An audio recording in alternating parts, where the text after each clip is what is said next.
안녕하세요. 톡톡 증산도 시즌3 진행을 맡은 이미향입니다. 정기은 소사님과 한민석 포정님 자리에 모셨습니다. 안녕하세요. 안녕하세요. 네, 지난 시간에 이어 이번 시간에도 신교에 대해 알아보고자 하는데요. 각 종교에 경전이 있는 것처럼 신교에도 경전이 있나요? 라는 질문입니다. 시청자께서 질문하신 것처럼 종교는 경전을 바탕으로 하고 있는데요. 이에 대해서 소사님께서 말씀해 주시겠어요? 예, 신교의 사상을 이렇게 알 수 있는 그런 교과서가 있냐 이런 질문인 것 같습니다. 신교 문화의 심오한 우주 사상을 전하는 이런 그 세 가지 그 3대 경전이 있습니다. 첫째가 이제 신교 우주관의 정수를 담은 천부경이고요. 그다음에 두 번째가 삼일신고. 이 삼일신고는 신교의 그 신관 그리고 수행관이 이렇게 담겨져 있는 경전이라고 보시면 되고요. 세 번째가 인간론. 인간이 어떻게 행위를 해야 되냐 이걸 담은 참전개경이라는 것이 있습니다. 그래서 천부경, 삼일신고, 참전개경 이렇게 해서 3대 경전이라 이렇게 이야기를 합니다. 그런데 이 천부경은 이제 정말 오래됐죠. 환국시대 때부터 구전되어 내려왔다고 이야기를 합니다. 그러다가 이제 배달시대에 와서 이제 문자로 옮겨진 그런 한민족의 최초 경전, 그 다음에 인류 최초의 경전, 9,000년 전이니까요. 그러니까 천부라는 말은 그 하늘의 법, 하늘의 법도와 부합하는 그런 법이다 이런 뜻이고요. 그래서 천부경이라 하면 이 하늘의 이법을 기록한 경전이다. 또 이 우주의 이법을 주재하시는 삼신상제님의 천명을 기록한 경전이다. 이렇게 정의를 내릴 수가 있겠습니다. 천부경은 짧아요. 81자. 그렇지만 여기에 하늘과 땅과 인간의 그런 창조, 변화 원리를 이렇게 압축적으로 이렇게 밝히고 있습니다. 지금 우리가 그 천부경을 접하고 있는 것은 이제 구전되어 오던 것이 이제 배달 시대에 그 신지 혁덕이라는 분이 녹도문 그 사슴 발자국 글자라는 그 원시 그 글자로 기록을 했던 것을 나중에 이제 그거를 이제 돌에 새겨져 있는 것을 신라 시대 최치원 선생이 이제 그것을 한문으로 번역해서 기록한 것을 우리가 지금 이렇게 보고 있는 그게 이제 천부경입니다. 아마 그 천부경에 대해서는 시청자들께서도 많이 들으셨을 텐데요. 천부경이 신교의 그 경전이었군요. 네, 그렇습니다. 이 천부경은 이제 1에서부터 10까지 10개의 자연수를 가지고서 이제 하늘의 뜻과 만물 창조의 법칙을 이렇게 전하고 있거든요. 그래서 수의 원리로서 수를 가지고서 뭐 다른 수단을 가지고서는 이렇게 압축적으로 이 세상 만물의 법칙을 표현을 할 길이 없죠. 그렇죠. 문자가 없던 시대에는 더더욱 그렇고 뭐 문자가 없어도 수는 있잖아요. 뭐 손가락 1 하면 1부터 10까지 자연수가 다 있죠. 그래서 이 수의 원리를 가지고 이 동방 우리 사람들의 우주에 대한 깨달음, 가르침 그것을 이렇게 전하고 있는 것이다. 그래서 그것은 이제 9,000년 전에 이 삼신상제님께 우리가 천제를 올리면서 이렇게 받아내린 그런 청강서다. 또 최초의 계시록이다. 이렇게 정의를 이렇게 할 수가 있고요.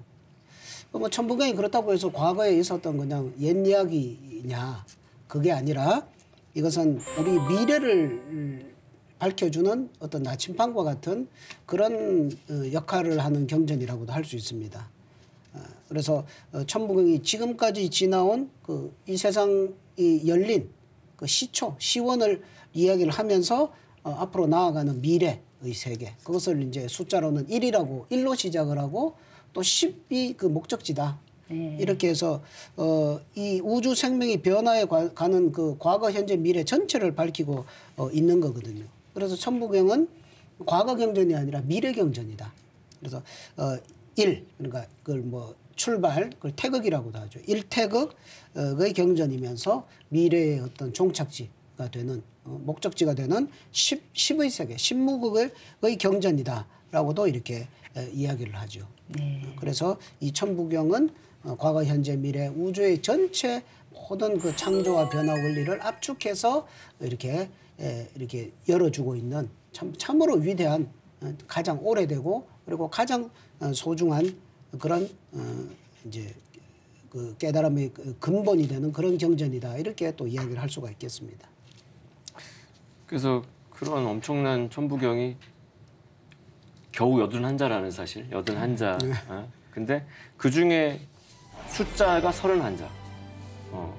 과반수가 다 숫자로, 1부터 10까지 숫자로만 돼 있다는 걸 되짚어보면, 근데 그 31자를 가지고 수의 생성 과정과 그 상호 관계를 밝혔다는 거에서 이게 우주 수학 원전이다 이렇게 표현하는데 우리 다 이제 대학 들어가기 위해서 수학의 정석 공부하셨을 텐데 원조 수학의 정석인 거예요 이게. 그러니까 수학의 그 원석 같은. 그래서 어학아가 뭐 애국가고 교과 같은 거라면 학교에 이 천부경이 가장 그 수업 시간에 가장 수학 시간에 제일 먼저 배우는 것 같은 건데 그래서 천부경에는 9,000년 전 인류 태고 문화인 신교에 거기 우주관과 신관과 인간론의 정수가 수의 형태로 압축돼 있는데 이 압축 파일을 풀면 거기에서 그 신교의 정수가 유불선과 기독교 사상으로 뻗쳐나가는 그 프로세스를 볼 수 있게 되고 신교의 그 경전인 천부경은 그래서 아까도 뭐 미래 경전 말씀하셨는데 인류 최초의 종교 경전, 그렇죠? 그다음에 문화 원전, 그러니까 과거와 현재의 미래를 다 아우르는 경전이 되고, 그러니까 원형 문화의 제일 성전인 우주수학 원전인 천부경을 바르게 깨치면 인류의 원형 문화의 어떤 그 시원 코드가 해석이 되니까 거기서 얻어지는 지혜가 미래의 어떤 지금 우리가 봉착한 문제의 솔루션이 될 수도 있을 정도. 그래서 동서 4대 문명의 근원으로서 인류 시원 종교인 신교의 제초 문화의 틀까지도 볼 수 있게 되고 9,000년 전 동북아 문화의 창시자인 한민족이 우리가 수를 창시했구나. 우리가 그래서 지금도 수학 올림피아드 이런 데 가면 1등 먹는 게 우리가 그 DNA를 갖고 그대로 지금까지 과학 문명을 읽어왔으니까 그렇지 않나 생각도 해봅니다. 말씀하신 대로 천부경은 그 숫자로 구성되어 있어서 신비를 더하는데요. 지금은 그 사람들이 그 주역이 어떤 그런 우주론을 담은 최고의 그 경전이라고 치고 있잖아요. 근데 주역의 뿌리가 이제 천부경이네요. 예. 그럼 삼일신고는 이제 어떤 내용을 담고 있습니까? 그래서 삼일신고는 배달국의 시조 거발한 환웅께서 백성들을 교화하기 위해서 지으신 신학서이자 이제 인성론과 수행론의 경전이 되는데 환웅천왕께서 신시 배달국을 여시고 제일 먼저 한 게 사실 진정한 그래서 인류의 스승이라고 말할 수 있겠다 싶은 것이 천부경을 강설하고 그다음 삼일신고를 강론하였다라고 써 있습니다. 연천경 강신고라고 이렇게 명시가 되어 있는데 이미 6,000년 전에 우리 한민족에게는 우주, 신, 인간에 대한 근원적인 깨달음이 있었다는 거고 그것을 알려주는 스승이 제왕으로 계셨다는 거고 근데 그 덕분에 백성들에게는 그 근원적인 깨달음이 보편적인 알미였다는 거죠. 네. 상식. 그러니까 나만 알고 너는 모르는 게 아니라 우리 다 아는 그거. 뭐 우리가 아는 맛이야, 아는 일이야 할 때 그런 보편 타당한 알무로 존재했던 게 삼일신고 총 366자에 깃들어 있는 지혜인데 그 366자의 핵심을 압축하면 집일함삼 하나를 집었더니 세 개가 들어있고 회삼귀일 세 개가 돌아가서 결국 하나로 돌아가는 우리가 근본 정신으로 삼고서 삼신상진인과 인간과 우주 만물의 관계를 그렇게 중점적으로 다루는 내용이 삼일신고에 깃들어 있습니다. 네, 조선시대의 선비들이 그 사서삼경을 강론하고 암송했던 것처럼 환웅천왕의 배달 시대에는 천부경과 삼일신고를 그렇게 강론했던 거군요. 네, 그래서 이 삼일신고를 우리가 이제 아침에 천부경과 맞물려서 낭독과 암송을 해보면은 읽을수록 그게 깨달음이 스며드는 게 있는데 그게 총 5장으로 구성이 되어 있습니다. 그래서 첫째 장은 허공, 둘째 장은 일신, 셋째 장은 천궁, 넷째 장은 세계, 다섯 번째가 인물인데 이것도 뭐 오행의 이치가 깃든 것도 같고 첫째 허공장에 들어가면 바로 이제 대우주 시공간의 실체가 나와요. 뭐다? 허허하, 공공하다. 허허공공. 그리고 우리 생명의 참모습이 그거다 이렇게 허하고 공하다.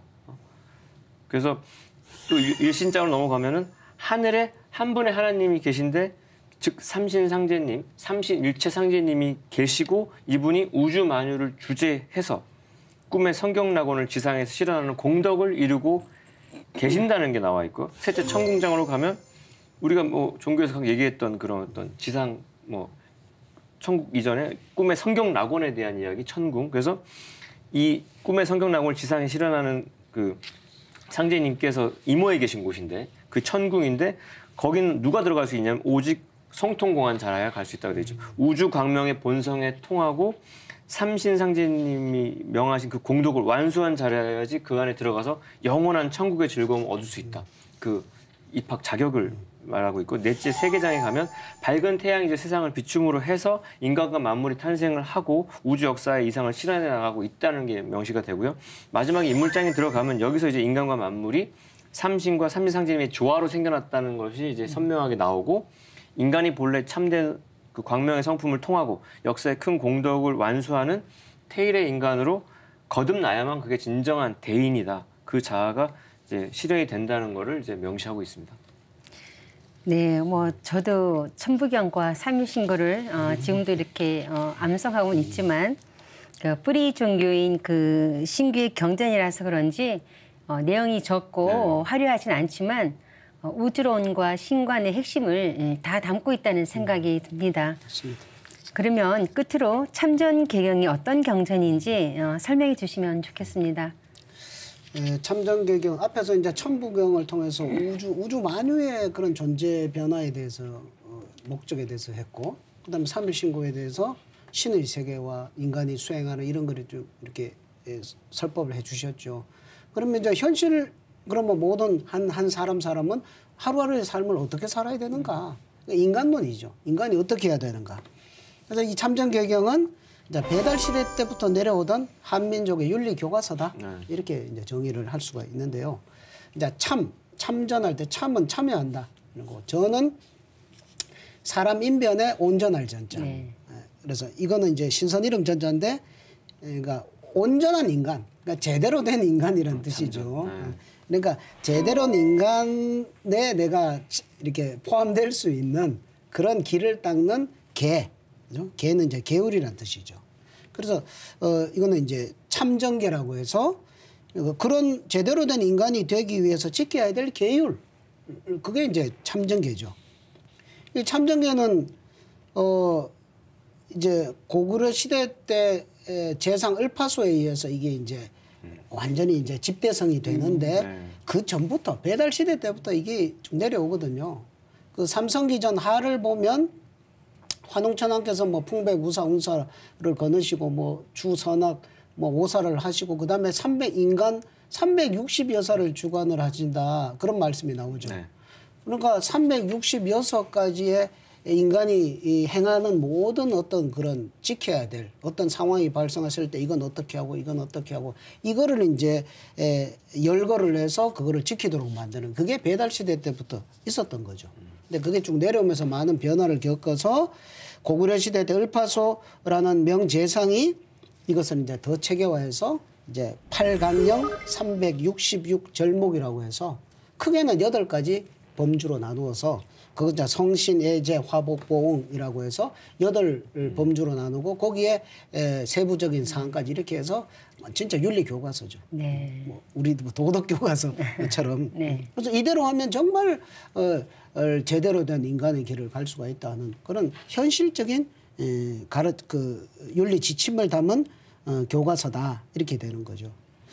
그래서 이 8강령 366 그 절목 중에 첫째가 바로 뭐냐면은 경신, 공경할 경자의 그 신명신자, 그러니까 삼신상제님을 이게 공경하는 거. 그런 것을 공경하는 일심사상이 그 첫 번째입니다. 요즘 근대사로 말하면 시천주, 천주님을 잘 모시는 거. 여기에서 모든 것이 시작된다. 뭐 그렇게 볼 수가 있고요. 그래서 배달 시대 때부터 내려오던 그런 이런 뭐 여러 참정계와 어화가의 이런 내용들이 합쳐져서 점점점 이런 게 내용이 풍부해지고 다듬어져서 고구려 시대에 와서 이제 참정계경으로 완성이 되었다. 이렇게 보시면 되겠습니다. 그래서 이제 천부경, 이제 삼일신고, 이제 참전계경 이 세 경전이 이제 우리 민족의 3대 경전이 되는 거죠. 그러니까 우리가 이 경전이 각 집에 있어야지. 그렇죠. 그렇네요. 주말마다 뭐 이제 바이블 끼고 다니는 분들을 보다 보면 저경전도 좋은데 저경전의 원조가 되는 것도 갖고 있어야지. 그래서 근데 그 새 경전이 담고 있는 근본 가르침 그거라도 저희가 알려주는 게 필요가 있겠다 싶은데 한마디로 한민족의 우주 사상이다 할 수 있고요. 이 우주 사상을 제대로 깨치면 인간이란 무엇인가, 내가 누구고, 역사란 무엇인가, 이 우주란 무엇인가, 나와 이 우주의 관계는 무엇인가. 그러니까 우리가 살면서 품는 모든 의문에 대한 답이 그걸 모르니까 답답한데 해답이 딱 나오죠. 그래서 나아가 내 속에 깃든 삼신의 신성을 깨달아가지고 인간은 유한한데 그 유한한 생명의 벽을 넘어서 영원 불멸의 태일 인간으로 거듭날 수 있는 비결이 꿀팁이 적혀있죠. 그래서 결국 우리가 살면서 깨닫는 것 중에 삼신의 생명과 신성을 깨닫는 것보다 더 위대한 일은 없는데 그 위대한 일을 할 수 있는 그 지침서로 경전이 우리한테 주어져 있다는 것을 꼭 말씀드리고 싶습니다. 네, 모든 종교와 철학에서 이렇게 밝히고자 했던 우주론 또 신관, 그 인간관의 진수를 이미 신규의 경전들이 담고 있다고 볼 수 있겠습니다. 지금까지 신규의 경전에 대해 궤괄적으로 말씀해 주셨는데요. 좀 더 이해를 돕기 위해 시청자를 대신해서 질문을 드려보겠습니다.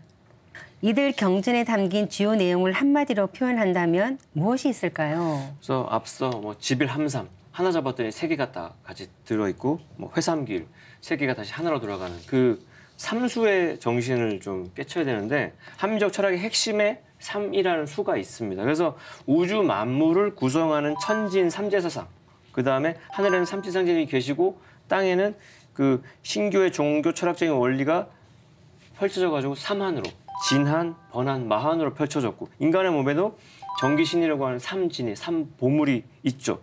그래서 역사를 국내 역사와 전 세계 역사를 동서고금을 넘나들면 이 전부 다 마크가 3으로 끝나요. 그래서 우리나라도 한민족 상고사의 환인, 환웅, 단군의 삼성조가 계시고 그 속에 하늘과 땅, 인간 삼재가 깃들어 있고 환웅이 지상에 이렇게 환인으로부터 받은 것도 천부인 3개를 받았고 환웅은 또 무리의 숫자가 3,000명이고 풍백, 우사, 운사를 거느려서 또 3명의 보좌진이 있고 그러니까 모두가 3이죠. 그래서 고조선 사람들은 3을 굉장히 성스럽고 신비로운 숫자로 인식해서 우주와 인간을 삼원론으로 설명해서 3이 하나로도 연결이 되는 게 삼일 철학인데 천부경과 삼일신고에는 그 아까 말씀드린 지빌함산 회삼길이라고 해서 하나 잡으니까 3개가 다 나오고 신호등 생각해 보십시오. 하나에 3개 다 들어있죠. 그 셋은 다시 하나로 돌아온다는 사실.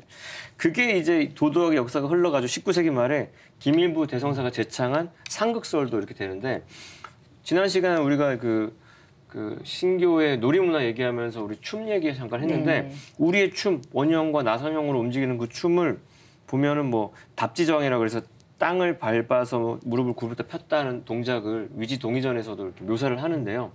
우리의 춤 사위가 다 어떻게 되냐면 삼진삼태 3번 나아가고 3번 물러나고 삼전삼복 그 다음에 소삼대삼 다 그 기본 보법이 다 삼수로 돼 있어요. 그리고 서양 철학으로도 가도 플라톤이 이상으로 생각했던 거 진섭이 3가지.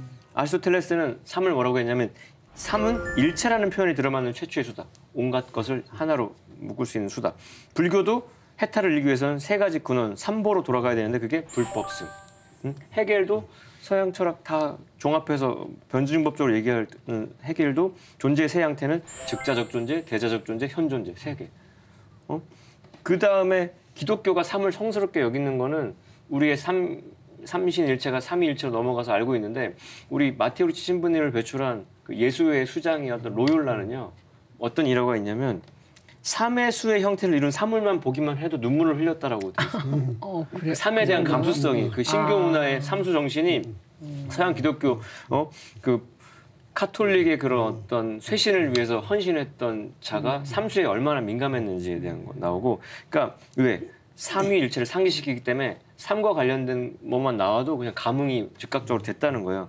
요한복음에 들어가 보면 예수의 가르침도 3가지. 예수님이 자신을 표현할 때 나는 길이요 진리요 생명이라고 그 3가지 이상 말한 적이 없어요. 예수님 부활도 사흘째 되고 그리고 예수님이 부활한 이후에 제자들한테 3번 나타나고 끝이요. 그러니까 여러분들이 다 성당과 교회를 거쳐서 여기 앉아 계실 분들인데 제가 이 신교 공부를 하고 옛날에 그 때를 돌아봐서 구약 성서 때 읽었던 걸 상기해 보면 소름 끼칠 정도로 삼수 문화가 네. 그 수메르 문명을 통해서 건너가는 그 신교 문화가 얼마나 소름 끼치냐면 동방 박사도 3명이 오셨고요. 그 바울이 강조한 그 우리의 이야기도 바울의 서한, 요한계시록에도 삼수밖에 없어요. 아브라함한테 하나님이 요구한 그 재물도 뭐냐면 3년 된 암소, 3년 된 암염소, 3년 된 순양을 요구해요. 그러니까 끝이 없어요. 그리스 로마 신화에 해신의 상징은 삼지창, 뇌신의 상징은 삼중화살. 그러니까 우리 것만 얘기하면 그럴 우리만 거라고 생각하는데 지구촌의 모든 문명을 다 분해해 보면 3으로 합쳐진다는 거죠. 그게 이 우리 경전들의 핵심이다. 다시 한번 강조하겠습니다. 이 삼수 사상의 표어가 아까 말씀하신 이 지빌함삼 해삼길이거든요. 사실 삼은 뭐 그냥 쫙 그 진리의 그 표현이고 표상이기 때문에. 근데 이 삼수 원리가 이제 어떻게 돼 나가느냐? 그게 이제 지빌함삼 해삼길. 그러니까 지빌 하나를 잡을 집자 잡으면 함삼 삼을 포함하고 있다. 그러니까 깔려 있는 것이 삼이죠. 그렇죠. 어떤 사물을 보고 사건을 보고 뭘 보면 거기에 전부 삼이 깃들어 있다 이거죠. 그 다음에 그러면 이 깃들어 있는 이 삼이 그냥 있는 것이 아니라 그것은 회삼 다시 그 셋이 하나로 모여가지고 일체가 되어가지고 하나가 모여서 귀일 네. 하나로 돌아간다. 하나됨이 된다 이겁니다. 하나됨. 그러니까 천부경에서 일시로 시작을 해서 어떻게 쫙 펼쳐져 나갔다 끝에 가면 일종 네. 하나로 종결지는 네. 거죠. 그러니까 그 하나됨 일은 그 삼으로 펼쳐졌다가 하나됨으로 돌아간다. 이게 이제 삼수 원리인 거죠. 펼쳐졌다가 합쳐졌다가. 그래서 이렇게 뭐 종교도 그죠. 신교에서 시작을 해서 유불선으로 펼쳐졌다가 그것이 펼쳐지는 걸로 끝난 게 아니라 그것이 다시 하나됨으로 와서 다시 본래의 그 씨앗과 같은 모양을 가지고 열매로서 이렇게 다시 그 모습을 드러내는 거죠. 네. 그래서 천부경을 추격하면 지빌함삼 회삼기일이거든요. 그럼 뭐 그 인간을 아까 태일인간이라고 그랬죠. 하나됨을 이루게 하는 인간. 그게 홍익인간이고 그 이제 그 태일인간은 하늘과 땅과 인간이죠. 그러니까 천지와 하나된 그런 큰 하나됨을 이루는 그런 인간. 내 소화적인 어떤 나만을 위한 갇혀있는 이런 인간이 아니라 이 의식이 열려가지고 하늘과 땅을 인식하고 하늘과 땅을 체험하고 하늘과 땅을 과 소통할 수 있는 그런 영성으로서 크게 하나 되는 그런 태일 인간이 되는 것을 인간 삶의 목적으로 이렇게 했던 것이 이제 천부경이 전하는 거고, 그죠? 그게 이제 지빌함삼 회삼귀일이라는 그 진리 표가 삼수 사상의 그 이제 압축된 그 표현이다. 그렇게 말씀을 드리고 싶어요. 네, 뭐 우리 민족이 가장 좋아하는 숫자가 3이 아닌가 해요. 네. 네, 그것도 신교의 삼수문화에서 유래했다고 봐도 될까요? 예, 당연하죠. 방금 뭐 학부장님 뭐 3에 대해서 수없이 말씀 많이 하셨잖아요. 그 말고도 엄청나게 많죠. 그런데 한국 사람들이 3이라는 숫자를 가장 좋아한다. 네. 그죠? 우리나라 사람들. 다른 나라는 안 그래요. 그죠? 그래서 한국인의 집단 무의식 속에 이 3이 들어있다. 이 3을 3의 생명의 탄생의 그 비밀이 다 들어있다. 이 3일 이것은 한민족의 원초적인 사고다. 뭐 이렇게 볼 수가 있고요. 아까 천부경을 이야기를 했으니까 천부경도 3은 9. 3을 제곱해서 9고고요. 또 9, 9, 81. 그러니까 3의 논리로 천부경도 3으로 구성되어 있는 거죠, 사실은. 그렇죠. 그리고 이제 뭐 이제 앞에서도 뭐 문화론에서도 공부를 했지만 이제 원구단도 이렇게 천재를 지낼 때 신교 문화에서 천재를 모실 때 둥근 이제 재단을 썼다. 그런데 이게 그냥이 아니라 3단의 구조를 가졌다. 이런 것도 있고, 그죠? 그리고 천재를 모실 때 뭐 삼년벽, 그다음에 뭐 어떤 뭐 삼조끼로서 토기도 그렇게 만들었다. 어떤 뭐 삼에 대한 것은 뭐 수없이 많고 그런 것을 누구보다도 어떤 깨달음의 어떤 개념으로서 집단 원초적인 그 무의식 사고로 쭉 내려온 것이 우리 이 한국인들의 그 DNA 속에 그대로 이렇게 박혀 있다라고 해도 절대 과언이 아니라고 생각을 합니다. 네. 지난번에 그 삼신상제님께 올린 천재를 다루면서 중국 천단의 원구단과 대한제국의 원구단이 홍산 문화의 3단 원형재단에서 유래했다는 걸 알아보았죠. 그리고 그 삼수 문화 하면 삼조고를 빼놓을 수가 없을 것 같습니다. 네, 그렇죠. 그래서 이제 솥대라고 우리가 알고 있는, 그래서 그 솥대를 또 조관이라고 표현하는데 말 그대로 이름 그대로 솥대 끝에 새가 조각되어 있어요. 근데 앞서 이제 홍산 문화의 어떤 새 소조상, 새 모양 옥기들 많이 얘기했던 것처럼 우리 결에는 우리 민족은 새를 신성시해서 토템으로 삼기도 했는데 새라는 존재가 하나님, 삼신상제님의 사자요. 하늘을 전하는 신령한 존재로 숭배가 됐던 거고요. 솥대는 그 신조가 앉아 있었던 신간이었던 거고 이때의 신조는 다름 아닌 신교의 삼신문화의 상징물인 삼조고였다라고 말씀드릴 수 있겠습니다. 네, 그 솥대에 앉아있는 새가 삼조고라는 것도 지난 시간에 한번 알아봤었죠. 예, 그런데 그 삼조고는 세 발 달린 그 까마귀라는 뜻이잖아요. 근데 그 많은 새 중에 하필 왜 까마귀라는 새를 선택했을까요?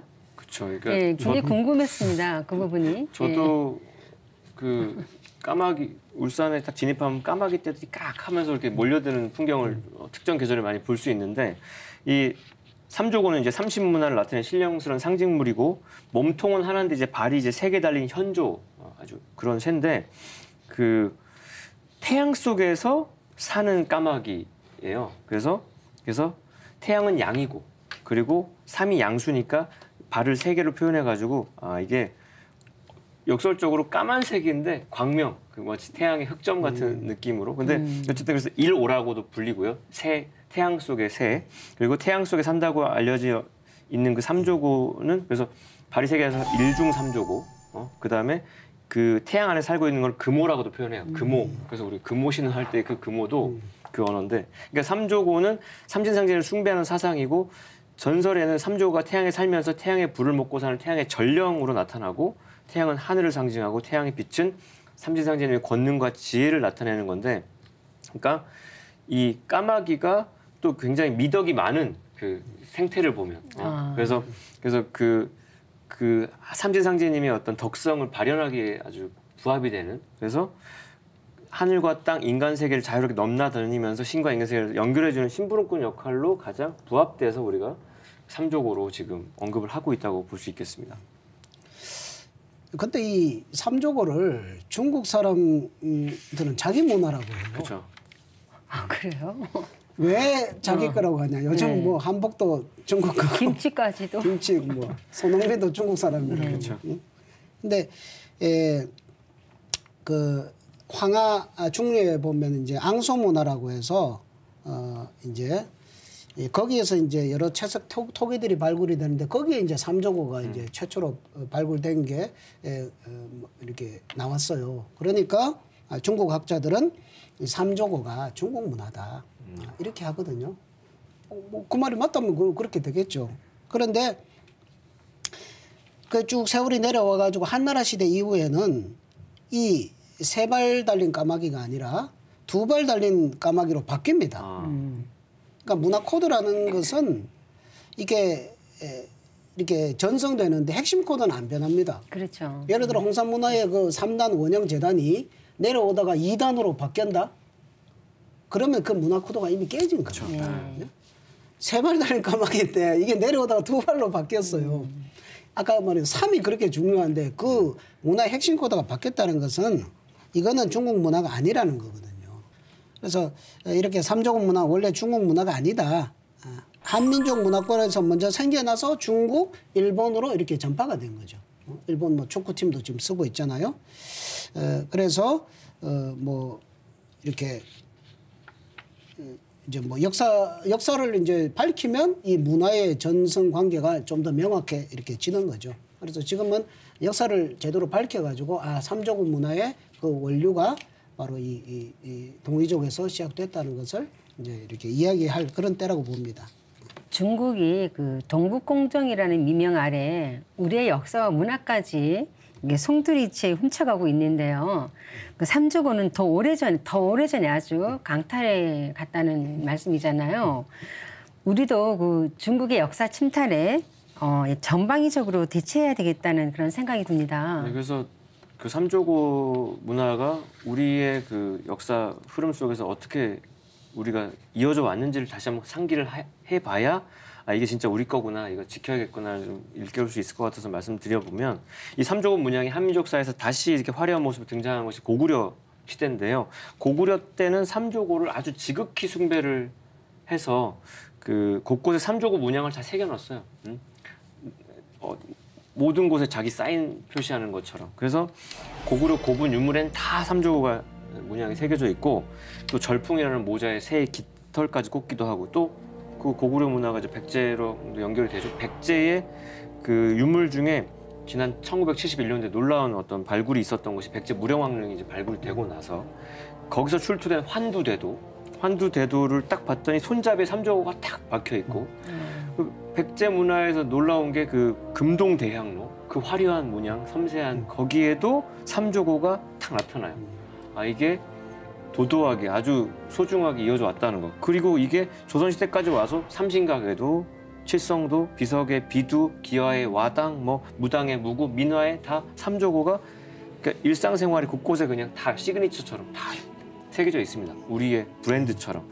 그러니까 근데 민중들은 그거를 그 삼두 일조궁, 머리는 세 개고 발이 하나라거나 혹은 삼두 삼조궁, 머리가 세 개인데 발은 세 개나거나 해가지고 그거를 문양을 쓰면서 이 삼두궁이 민중 생활 속에서는 이제 삼재를 막아주고 복을 가져다주고 보호막이 되는 걸로 그런 어떤 수호신의 개념으로 선용을 했던 거고요. 그들이 좋은 길로 인도해준다고 믿었던 거예요. 그러니까 삼조고를 통해서 한민족은 그 삼수 문화를 고대로부터 지금 조선시대까지 면면이 이어오고 있다는 거를 다시 한번 좀 일깨워드리고 싶습니다. 제가 보기에는요, 삼조고가 우리나라 문화에 녹아든 것이 그 대통령의 문장인 봉황이 아닌가 하는데요. 그 봉황의 발이 세 개는 아니지만 그 새를 숭상한다는 점에서 공통점이 있는 것 같습니다. 네, 그렇습니다. 결론부터 말씀을 드리면 봉황의 원형이 삼조고입니다. 아, 네. 그러니까 태양 속에 있는 그 까마귀 새가 네네. 그 태양에서 나오는 그 불새, 그 봉황인 거죠. 그리고 이제 봉황을 그 대통령, 왕의 상징으로 삼고 있는 이것도 신교 문화의 천자 문화에서 유래한 거거든요. 자, 신교 문화에서 보면은 이제 삼신상제는 게 천재를 이렇게 거행을 하잖아요. 올리죠. 그러면 그 천재를 올리는 주관자가 천자죠. 천자. 그 하느님의 아들 천자. 그 천재지자라고도 하죠. 그 광개토 태왕비에 나오는 아시 천재지자. 나는 천재지자다. 나는 천자다. 이 말이에요. 그러니까 이 천자는 이제 상제님을 받들어 모시는 제사장이면서 동시에 상제님의 그 가르침을 받아서 백성을 보살피고 나라를 다스리는 통치자이기도 한 거죠.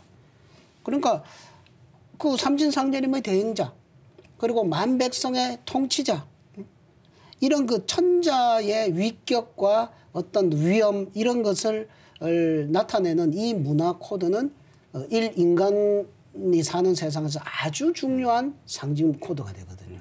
아주 중요한 문제가 되는 거죠. 그래서 이 천자를 이제 동방에서는 용봉으로 상징을 한 거죠. 용과 봉황, 상스러운 동물로서. 그러니까 천재 음양 기운을 상징하는 영물. 용은 그 물을 상징하는 그런 신령스러운 동물이고, 봉황은 불을 상징하는 신령스러운 동물.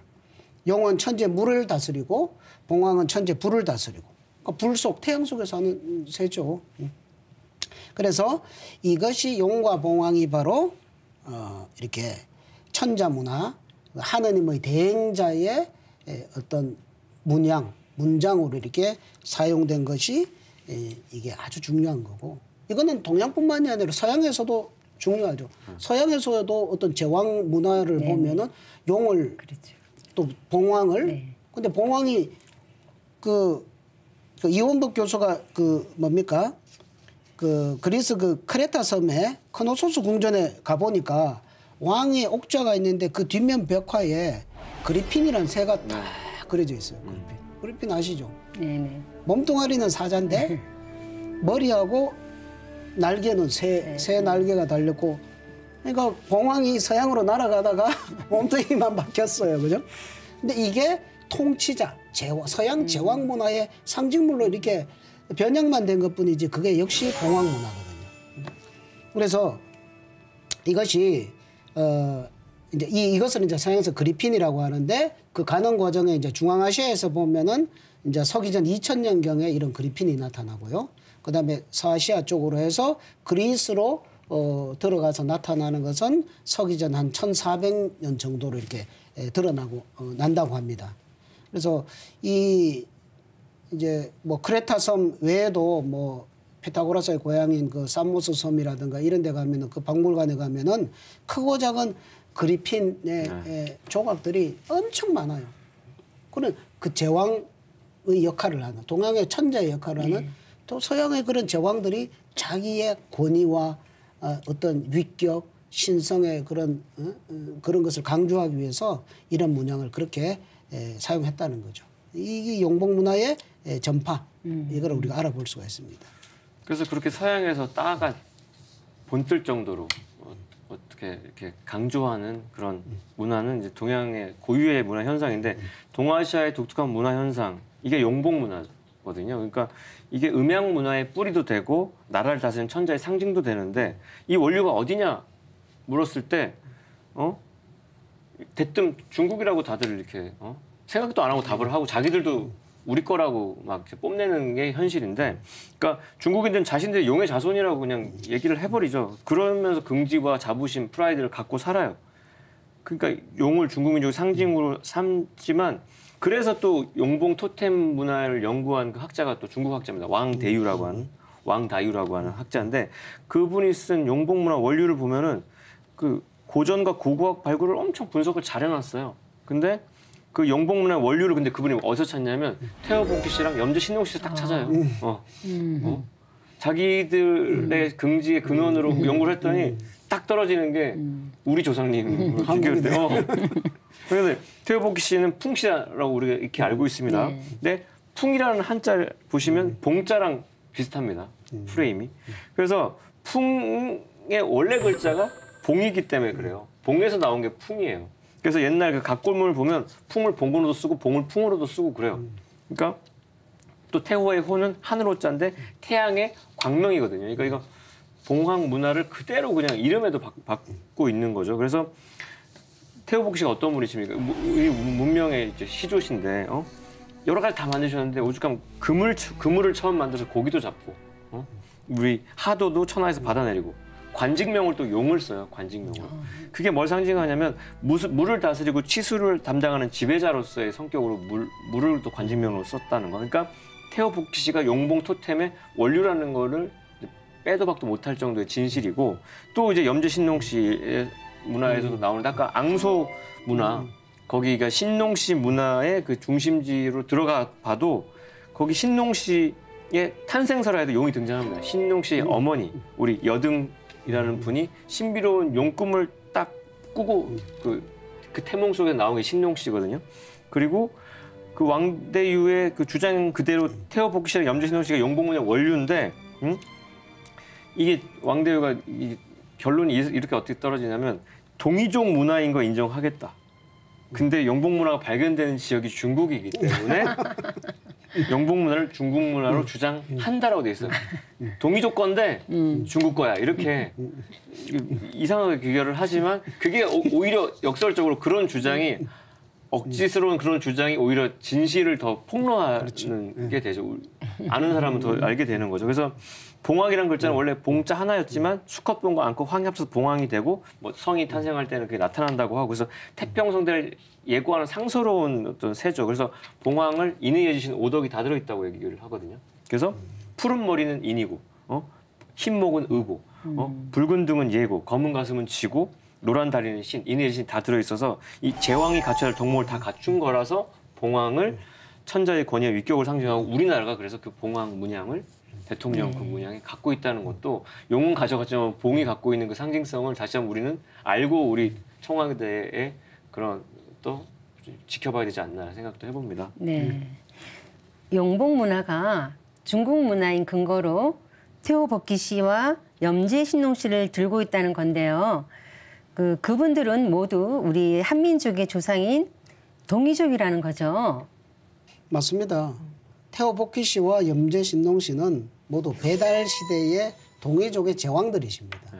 그래서 아까 뭐 말씀하신 게 태호복희 씨, 염제신농 씨가 용복 문화의 원류다. 근데 나오는 거는 중국도 아니다. 뭐 이렇게 하는데, 근데 여기 이제 결정적인 또 반전이 일어납니다. 이제 1980년대에 이래서 홍산 문화가 본격적으로 발굴이 됐죠.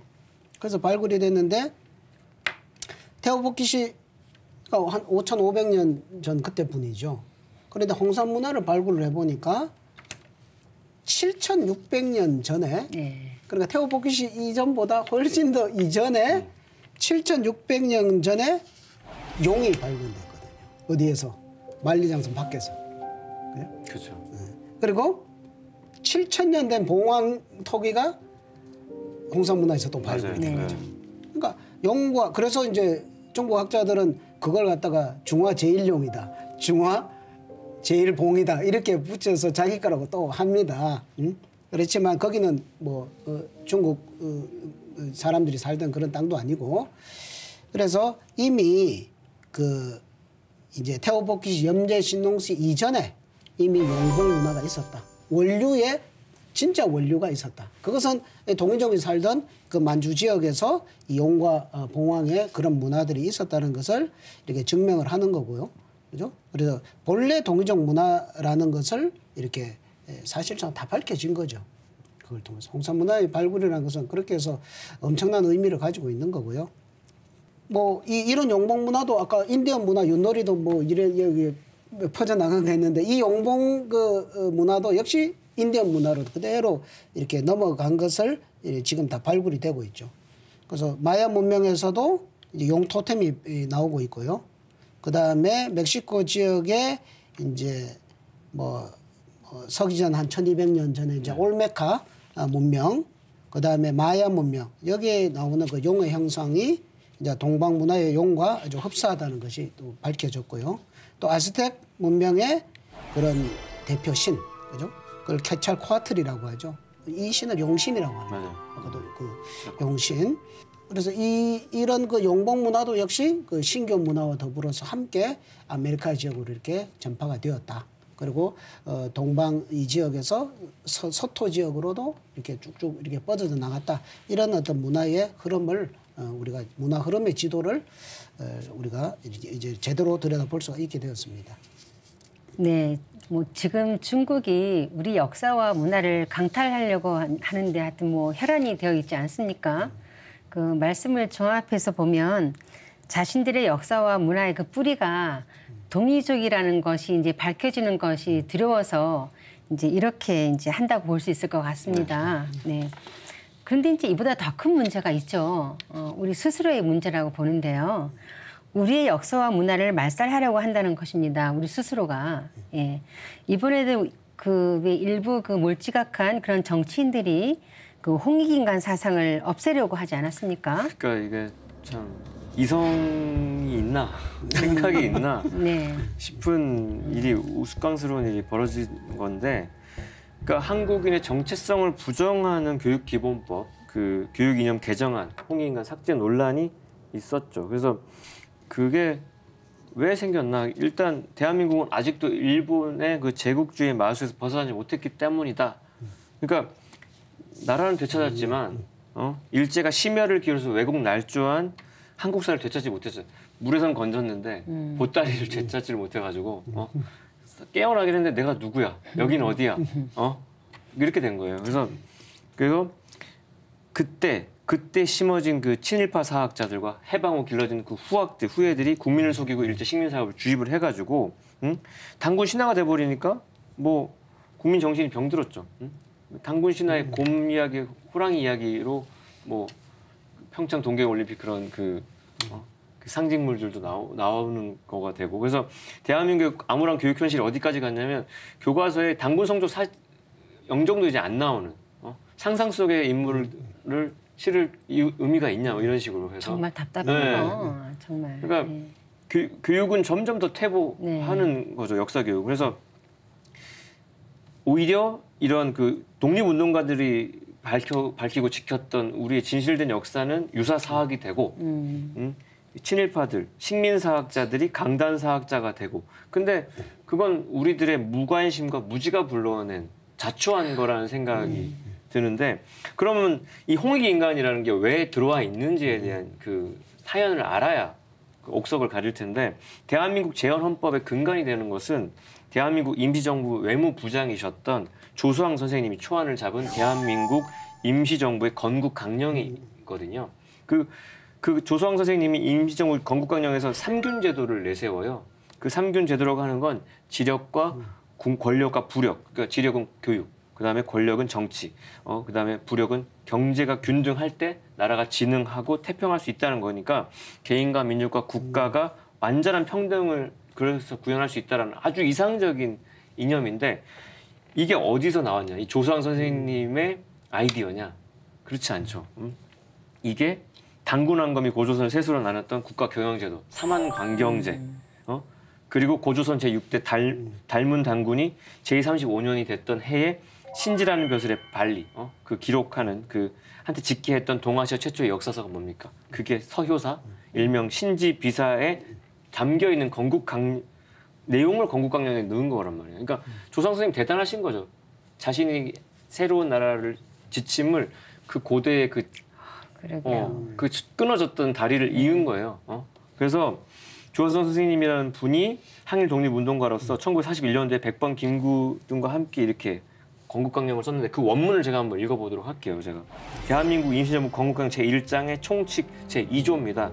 우리나라의 건국 정신은 삼균제도의 역사적 근거를 두었으니 조선조들이 분명히 명한 바 수미 군평이 하야 흥방 보태평 하리라. 이는 사회 각층 각급의 지력과 권력과 부력의 향유를 금평하게 하야 국가를 진흥하면 태평을 보유하려 함이니 홍익 인간과 이와 세계 하자는 우리 민족의 지킬 바 최고 공리임. 이렇게 읽어봐도 뭔가 어마어마합니다. 근데 여기 나와 있는 수미 군평이 흥방 보태평이라고 하는 것이 우리 신지비사에 나와 있는 내용으로 무슨 뜻이냐면 그 수미 군평이라고 하는 것은 머리와 꼬리가 함께 균형을 이룬다는 거고요. 흥방 보태평은 나라를 흥성시켜 태평성대를 이룬다고 하는 서유사의 구절이고 그게 널리 인간을 이롭게 한다는 홍익 인간과 이와 세계의 이념의 디테일한 어떤 메시지였다는 거죠. 이거에서 비롯된 교육 기본법을 뺀다는 것 자체가 뇌를 도려내는 것밖에 안 된다. 거기에 무슨 교육이 있겠습니까? 그 다음에. 네, 이번 홍익인간 삭제 사건은 너무너무 참 개탄할 일이고요. 네. 지금 정치 지도자들도 역사에 너무 무지하다. 그동안 너무 무관심했다. 그래서 역사의 어떤 핵심적인 내용을 너무 모른다.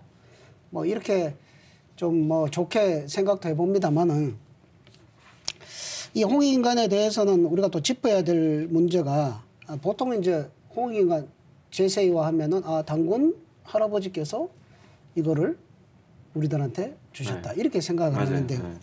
그게 아니고 그죠? 이거는 황국 배달 시대 이제 황국 시대의 마지막 7번째 지휘리 환인께서 이제 백두산으로 이주를 해 가려고 하는 환웅천왕에게 전수해 주신 나라 국가 경영의 그런 정통 이념으로서 그 천부와 홍익인간이 이념을 이렇게 전수를 해 주신 그런 가르침이거든요. 그러니까 황국 시대 때부터 있었던 이념이다 이거죠. 단군 할아버지는 한참 뒤에 나오잖아요. 네. 우리가 개천절을 단군 할아버지가 고조선을 연 날 이렇게 잘못 알고 있는 거하고 마찬가지죠. 개천절은 환웅천왕께서 배달이라는 날을 여신 날이 개천절이죠. 이것도 우리가 바로 잡아야 될 부분이고요. 제세이와 홍익인간 이것은 이제 한민족의 인간 구원 정신이다. 그러니까 어떤 단순히 자기 나라를 국가 경영 이념이라고 해서 내 나라만 이렇게 하는 것이 아니라 이것은 어떤 보편적인 진리를 바탕으로 해서 세상 인류 사회 전체를 이렇게 구원하려고 하는 그런 정신으로서의 홍익인간이라는 것을 깨닫는 것. 그래서 여러 석학들도 홍익 인간이 뭐 그죠? 정말 좋은 거다 이런 이야기들을 많이 하잖아요. 우리는 그런 것들을 모르고 홍익 인간을 없애자 이런 참 어처구니 없는 이걸 하고 있는데 이것은 우리 한민족의 건국 이념이라고 하는 것은 정말 인류 보편적인 것이다 하는 이런 제대로 된 각성을 그것을 가르쳐 줘야 된다고 생각을 합니다. 네, 뭐 오늘 이렇게 우리 수호사님, 포주님 말씀 이렇게 들으면서 우리나라 교육이 천정기경을 바탕으로 하고 정치는 신지비사, 이 소요사를 바탕으로 하면 얼마나 좋을까 막 이런 그렇죠. 생각이 문득 들었어요. 네, 우리 민족의 그 건국 이념인 그 제2화 홍익 인간이 황국 시대부터 내려왔다는 말씀이신데요. 그러면 홍익 인간은 어떤 의미인가요? 그렇죠. 이번에 정치인들이 빼자고 했던 홍익 인간이 도대체 어떤 이념인가? 그냥 널리 인간을 이롭게 하라 이런 이념인가? 여기에 대해서 우리는 이제 11세 도예당군 때에 나온 연표문을 우리가 정말 제대로 봐야 됩니다. 뭐 자세한 설명을 하려면 시간이 많이 걸리기 때문에 우리는 제세이와 홍익 인간 요 8글자만 알거든요. 그 제세이와 또는 이화세계라고 하죠. 그러니까 어떤 삼신상제님의 진리, 신교의 진리로서 세상을 교화한다. 그래서 홍익 인간, 인간을 널리 이롭게 한다. 뭐 결론만 이렇게 드러낸 건데 사실은 그 앞에 8글자가 또 있습니다. 일신강충, 성통광명하니. 일신강충하사 성통광명하니. 이 8글자가 더 있거든요. 그러니까 홍익 인간을 제대로 이해하려면 최소한 16글자를 봐야 홍익 인간을 아는데 반을 뚝 잘라버리고 다 잃어버리니까 뒷문장만 가지고 하니 홍익 인간의 부분적인 개념밖에 우리가 모르는 거죠. 앞에 있는 일신강충, 그러니까 일신, 한 분 신, 하나님, 삼신상제님께서 강충, 내릴 강자, 참마음 충자. 그러니까 인간에게 그 참마음, 본성, 본래 그 천부경에 나오는 그 본심, 그 밝디 밝은 그런 인간의 본심을 인간에게 주셨다 이거예요. 그래서 성통광명, 인간의 마음이라는 것은 광명으로 다 통해 있다. 그러니까 어떤 인간이든지 흑인이든 백인이든 뭐 황인이든 그런 거 관계없이 남녀노유 빈부 그런 걸 다 떠나서 모든 인간은 삼신상제님으로부터 받은 그죠? 본래의 그 광명으로 충만한 그런 잠재된 그런 본성을 다 가지고 있다 이거죠.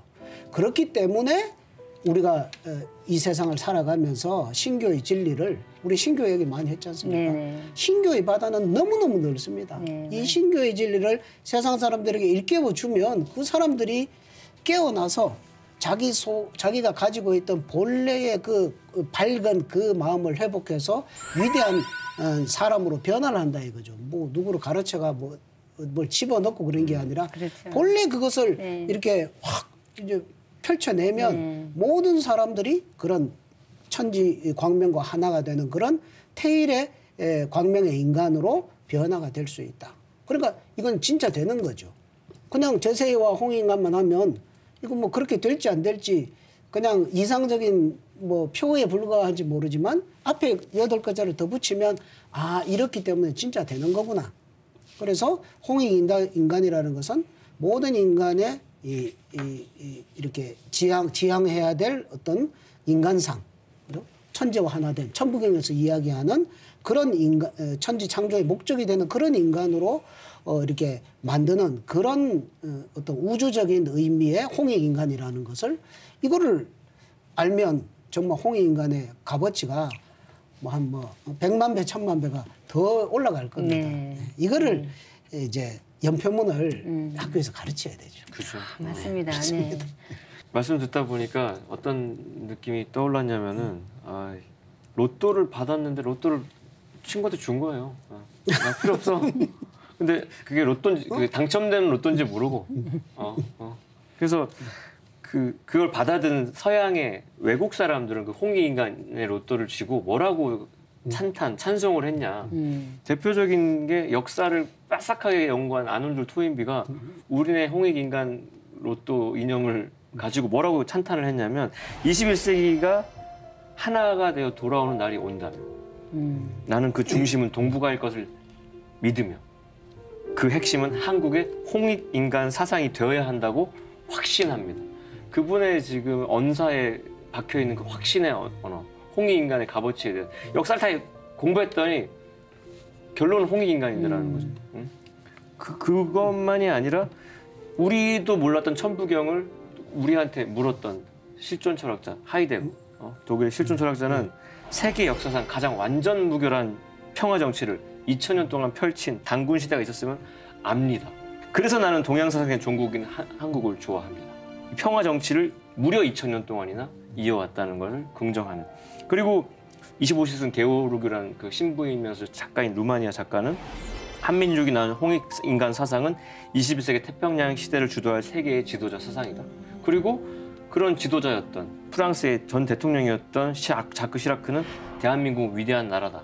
왜냐하면 혼란할 때 성인이 나오는데 대한민국은 아예 성인이 나라를 세우고 다스렸다.